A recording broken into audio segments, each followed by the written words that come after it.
16 ноября 2024 год. Взял с собой рюкзак.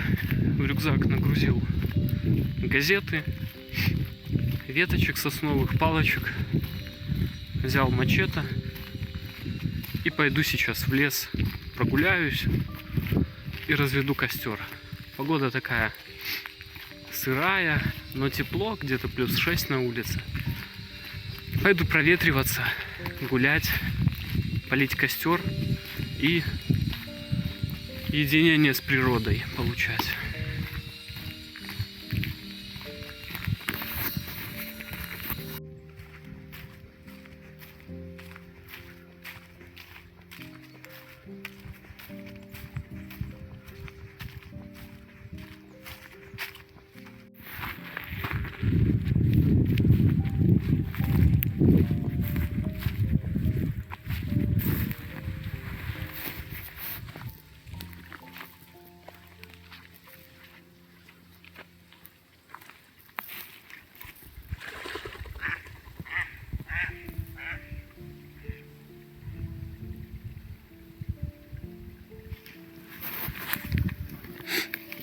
Здесь обычно сидят утки. Я знал, что я сейчас их увижу.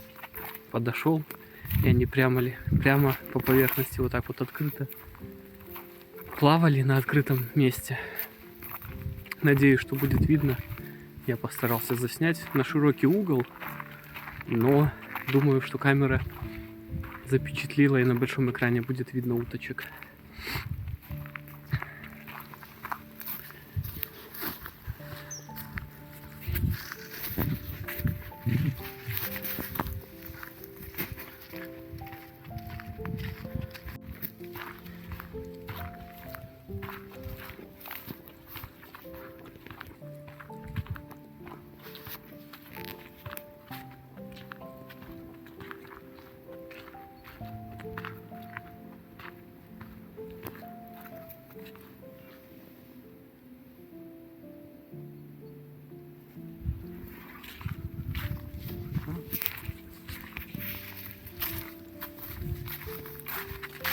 Подошел к еще одному пруду. Вот утки летают в небе. Вон полетели 3 штуки. Может быть, это те, которых я поднял. Летают и боятся сесть, потому что меня видят. Я думал, они, может быть, полетели на этот пруд и здесь сели, но нет. Здесь их нету. Наверное, они боятся и полетели дальше.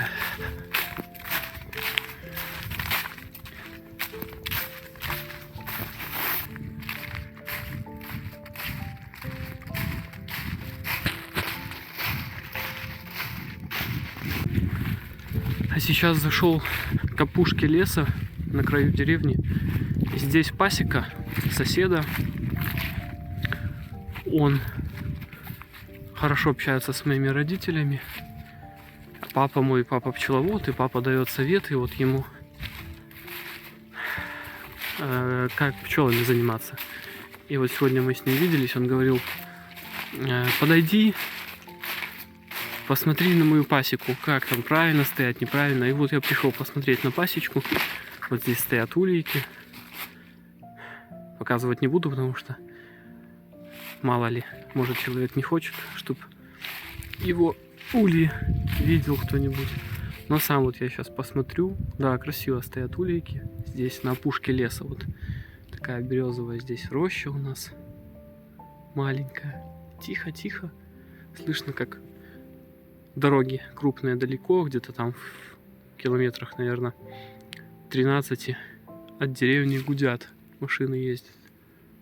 А так очень тихо сегодня, и ветра практически нет. Пасеку я посмотрел. Да, пасеку я посмотрел. И сейчас, чтобы не давать мне кругаля в обход, уже здесь между двумя прудами речка, я пошел по одному берегу речки, а мне надо в лес на другую сторону. Я сейчас зайду в лес и переберусь. Вот здесь тоже как бы речка, откуда наполняются наши сажалки. Но сейчас вот по осени, к ноябрю 16-го, оно обмельчало и воды практически нет. Поэтому я сейчас вот здесь вброд просто перейду, окажусь на другом берегу, вот так вот. И по этим как-нибудь зарослям сейчас выберусь к дороге лесной. Ох, какое тут все заросшее.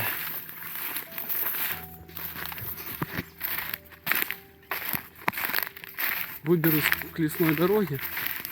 И вместо того, чтобы делать крюк, окажусь там, где мне надо. Вот здесь какая-то дорожка протоптана. И пойду в лес по шпацировке. И там в лесу есть лавочки и кострища, где я люблю посидеть, помедитировать и попалить костер. И там постараюсь развести костер сегодня, несмотря на то, что сыро очень. Ничего гореть не будет из галья валяющегося. Но, может быть, загорятся мои ветки, которые я с собой несу. Поэтому попробую развести костер и посидеть в лесу у костра. А вот это третий пруд, к которому я сейчас подхожу.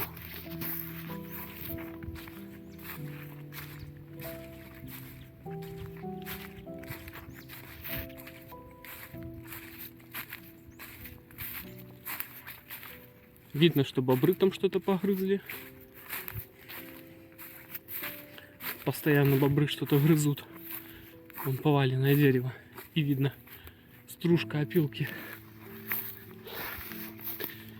Вот, а я вот туда направляюсь в лес. Вот в эту вот дорогу.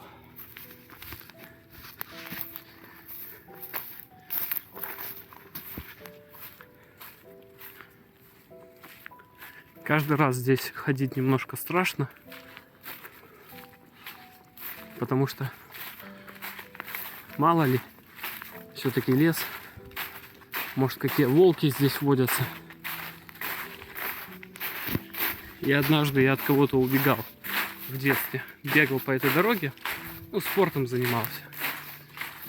Вышел пробежаться и уже на финальной траектории, на финальной прямой видел, как вдали какие-то силуэты появились. Собачьи. Я решил не уточнять у них, кто это, собаки или волки. Я развернулся и дал драпу обратно. Вот в этом направлении, вот сюда, откуда я сейчас захожу, вот оттуда, издалека, вот сюда обратно. И бежал, что есть сил, добежал вот до этой сажалки, третий. Упал обессиленный там. Подышал 5 минут под деревом каким-то. И побежал дальше к деревне. Вот с тех пор у меня такой страх держится, что здесь, в этом лесу, можно кого-то встретить. Поэтому я сегодня с мачете, на всякий случай. И сюда я как будто бы возвращаюсь. Потому что здесь красиво, во-первых. Ну, а во-вторых, наверное, чтобы...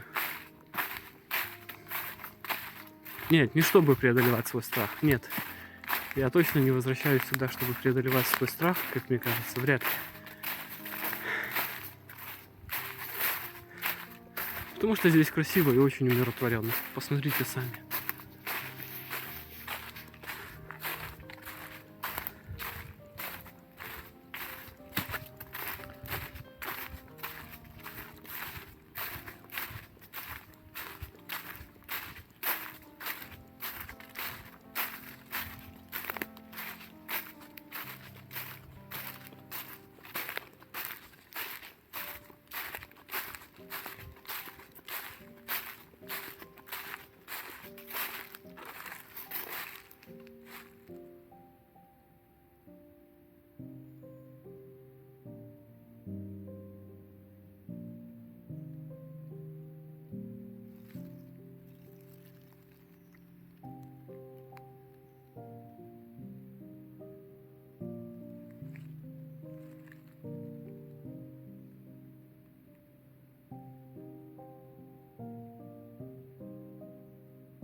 Очень красивый лес. Такие старые поваленные деревья. Кривые кусты, мох, пни, поросшие мохом, опавшая листва. Прям как в сказке. Ели. И высокие, и маленькие. Ельник такой. Поваленные деревья, где-то что-то порубленное. Муравейник. Вот прямо сейчас я подхожу к муравейнику. Засохшая ель, поваленная. Кто-то пропилил себе дорогу или прорубил топором. Ой, кто-то поковырялся в муравейнике.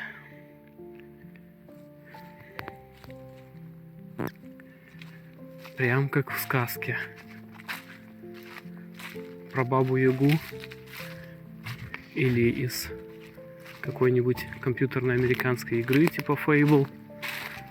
Fable — английская игра.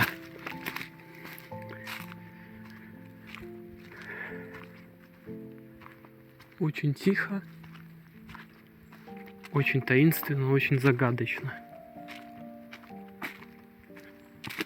Ох, как много поваленных деревьев.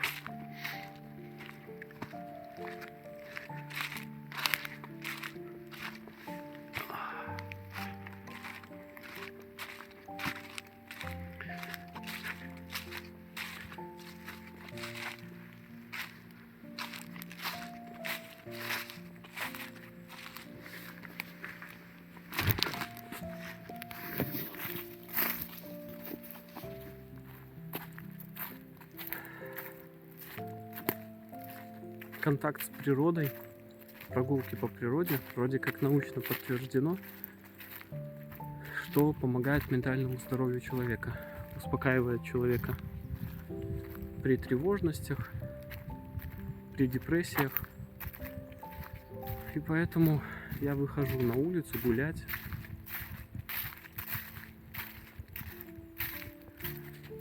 Чтобы помогать себе, брать себя как-то в руки и жить в этом мире. Прогулка сама по себе хороша. Она полезна для здоровья, разгоняет кровь, разгоняет нейромедиаторы в голове, улучшает самочувствие и настроение. Свежий воздух прочищает легкие, наполняет организм кислородом. Тишина, уединение, нет людей, нет суеты, нет конкуренции, нет стресса.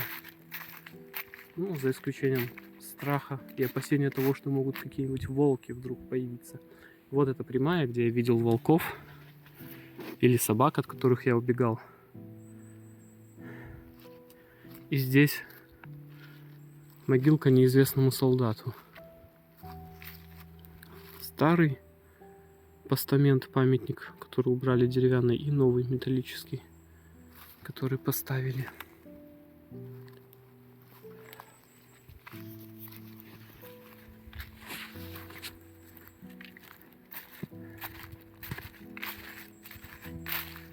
И контакт с природой. Все-таки есть что-то такое эволюционное в человеческой природе из нашего прошлого. Миллионы лет назад, когда люди жили на природе, все-таки вот этот контакт с природой, он как-то действует на нас умиротворяюще, на человеческую психику. С зеленой природой, с деревьями, с кустарниками. И вот здесь некие ели такие зеленые. И прям дикий лес, дикая природа, в которую я прихожу умиротворять свою душу.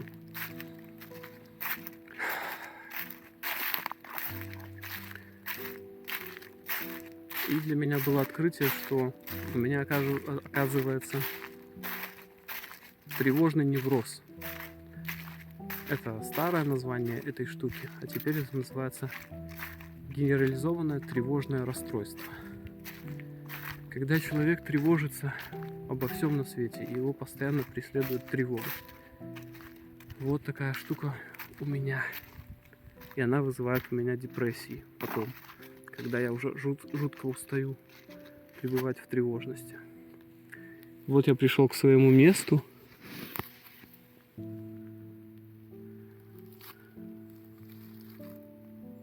Вот здесь лавочка, на которой я люблю помедитировать, и пень, из которого я сделал некое кострище. Все оно меня здесь ждет до сих пор. О, здесь опилки. Значит, недавно кто-то что-то рубил, наверное, делал костер. Да, я вижу, что пень сгоревший еще больше, чем был сгоревший в прошлый раз. Значит, кто-то жег здесь тоже костерчик. Ну вот сейчас я здесь расположусь, попытаюсь нарубить дровишек и разжечь костер.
костер удался. Горит.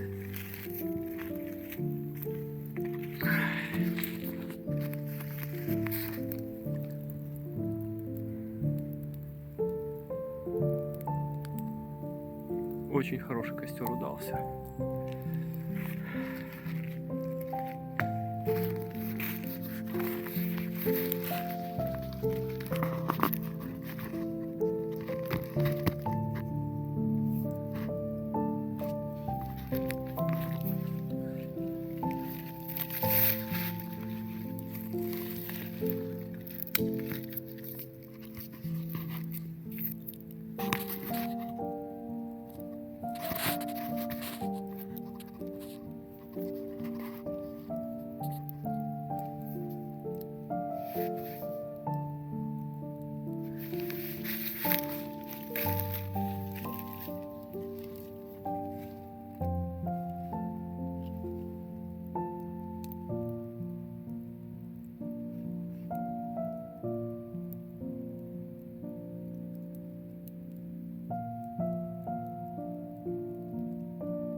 Пускай костер горит, и камера пускай записывает, а я прогуляюсь до дороги и вернусь обратно.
16 ноября 2024 год.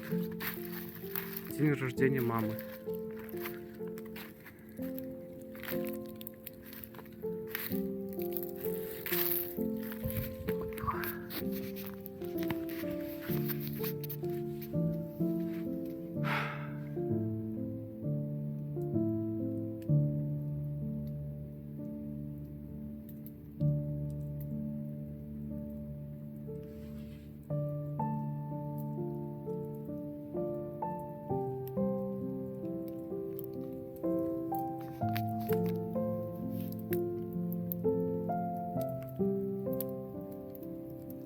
Тишина, тишина леса, умиротворяющая.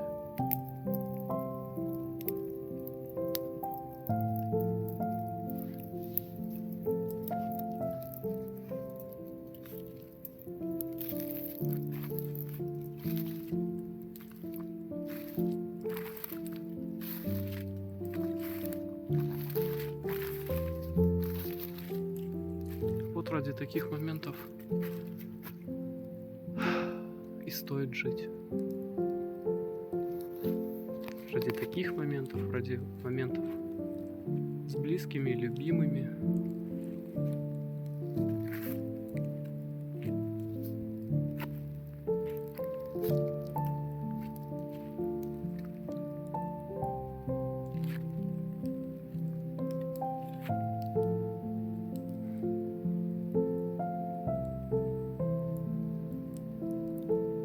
Сейчас костер догорит.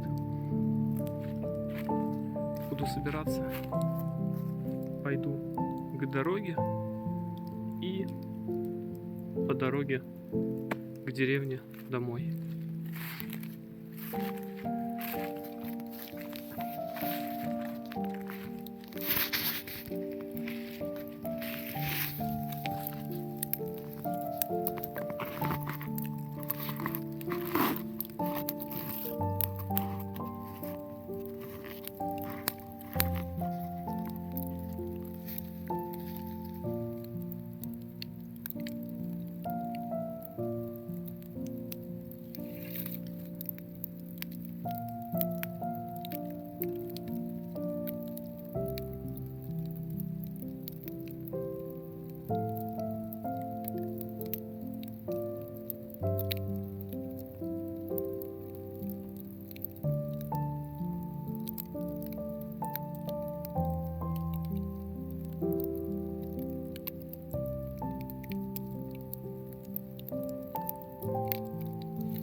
Начинается дождь, поэтому буду собираться.